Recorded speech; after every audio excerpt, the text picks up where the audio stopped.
I get here? I asked myself as I sat in a room at Tender Care, which is a nonprofit that helps people who become pregnant unexpectedly for the first time, back in July 2017. I was freaking out on the inside as the nice ladies gave me a pregnancy test and told me about all of my options. I was a restaurant manager that had recently quit because I was raped by a coworker. I was divorced about a year before this event and was still feeling the sting of not being able to become pregnant after we tried for a couple of years. I was recently cleaning homes just to get by, and now I was pregnant? What kind of twisted life did I get stuck in? To tell you my story and my testimony, I have to first tell you how I was completely broken. And to do that, I have to tell you intimate details of my life. As I mentioned before, I was sexually assaulted. About a month later, my period didn't show up. Despite the plan B that the emergency room gave me, I took a pregnancy test doubting that it would be positive because it never had been before. I waited what seemed like an eternity and looked at the test. It was positive, and I was speechless. I fell to my knees and I prayed. I prayed to have the strength to do whatever I needed to do for this child. I prayed for God to carry me. I prayed that I would be able to be a good mom. Over the next couple of days, I took 8 more at-home pregnancy tests. I was convinced that it was his. The first people that I told were my detective and a counselor that were assigned to my case. They helped me make an appointment with a doctor right away. I was a deer in headlights. I slept with one person after this man to help my healing process, but there was no way that it could have been that guy's, right?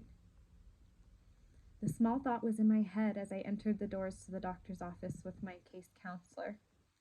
There were these 2 ladies, and they took me into the room, listened to my story, and told me all my options. They told me about abortion.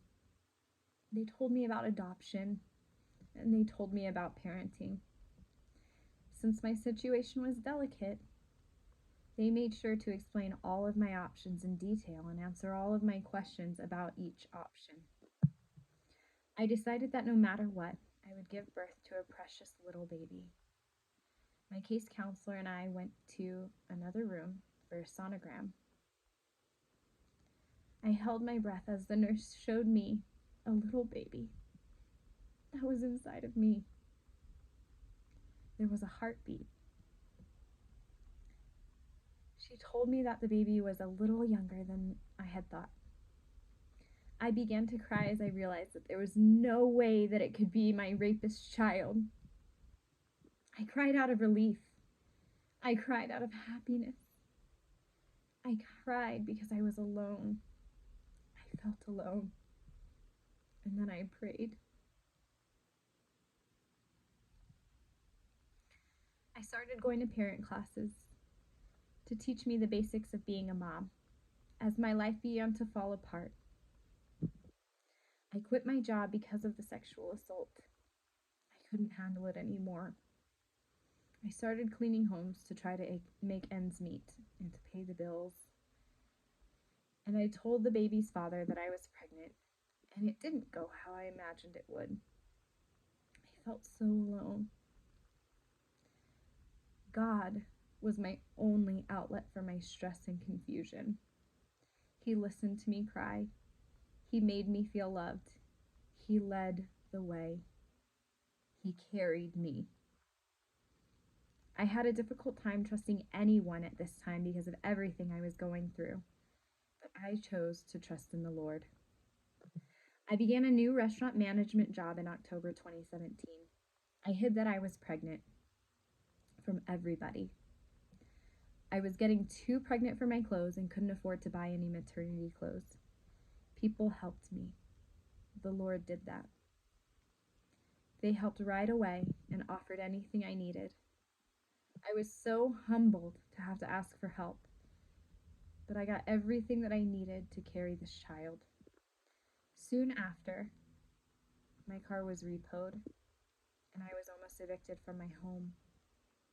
I walked to the doctor's appointments to find out the gender, and I was having a boy. I borrowed a car to get to my other doctor appointments. Since I quit my first job, I was running out of savings, and the very little I made from cleaning homes wasn't making it. I didn't get paid for my new job until a week or two after I started, but I was already so behind.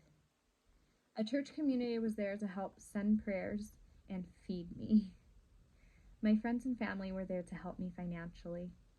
In December, I was blessed with a basement apartment that I could afford and a family that I will forever be grateful for because they volunteered to watch my precious baby while I went back to full-time work as a single mom. The next January, I was planning the last few parenting classes and the arrival of my little blessing. My baby was due March 16th. We decided that my last class and graduation should be done about a month before this in February. Baby had another plan in mind. I went into labor while at work on January 29th. Zeke took his first breath on February 1st. 6 weeks early. 6 pounds, 9 ounces. He was in the NICU for 17 long days. I finished my parent classes in the small time that I wasn't at the NICU.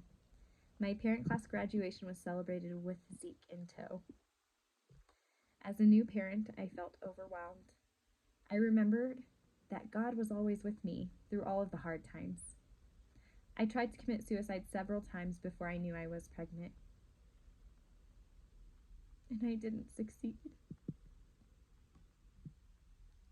God knew exactly what I needed to help me feel a new purpose and love with life. God knew me as His child. I remembered that God carried me through all of these trials. I remember that God is my Savior and the true Redeemer of us all.